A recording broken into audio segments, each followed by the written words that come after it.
was buried under mud and rewritten to hide the truth about a society that was free, peaceful, and technologically advanced.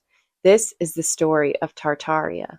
Old maps from the 1700s show a land by the name of Grand Tartary, but when you ask historians about it, you'll get dismissed, or they'll tell you it was a placeholder for lands we didn't understand. This cover-up spans generations, but the evidence of the truth lies in plain sight. There are entire cities where the first floors of buildings are buried under the earth, ornate and beautiful windows that are halfway beneath the ground. It's clear that these were meant to be first floors above ground. So what happened that made them sink? And when you look at photos of cities in the 1800s, why are there such incredible and beautiful architectural wonders, but the streets are filled with mud? The people in power slowly and methodically rewrote history, erased an entire society and group of people in order to ensure they had full control over our world. In the 1850s, Chicago, Seattle, San Francisco, and New York all underwent a process of regrading, raising buildings and streets by up to 14 feet for reasons such as drainage, sanitation, or flood control. But what if this process wasn't for improving cities, but for hiding the truth that lies beneath the surface? What if there was a reset where the people in power created a massive cataclysm to destroy our access to clean energy and freedom? Between 1854 and 1929, 200,000 children were loaded onto trains and shipped from the East Coast to the American Midwest. They were called orphan trains. Where did all these children come from? Some researchers believe they were survivors from Tartaria, the last generation of a society that was completely buried in mud. Many of them were described as well-dressed, well-spoken, and foreign. These children weren't just being relocated. Their entire history was being rewritten, erased. Schools became standardized. History became a monologue, and teachers were banned from ever speaking about Grand Tartary.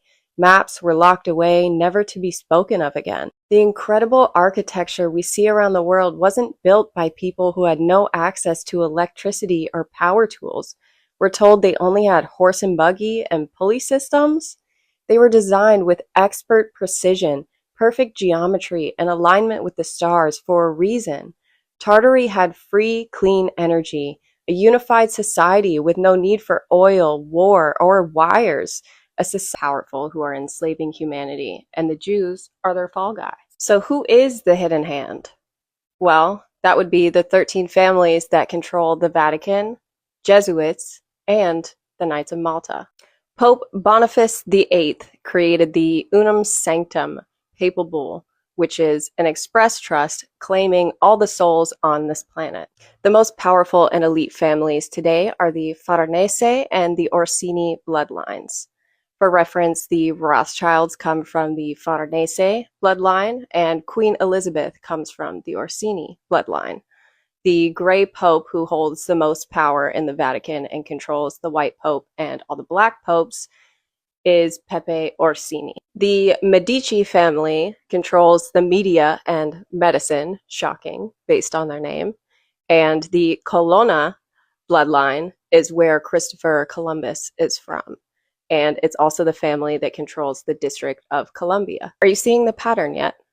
All US presidents also have ties to these bloodlines or the Jesuits. The money, the banks, the government, they all tie back to these ancient and elite Italian and Persian bloodlines. All modern religions were created and controlled by these powerful families as well, whether it's Islam, Judaism, or Christianity. These religions that used to be more scientific and literally based have become perverted by Babylonian occultists who worship Saturn.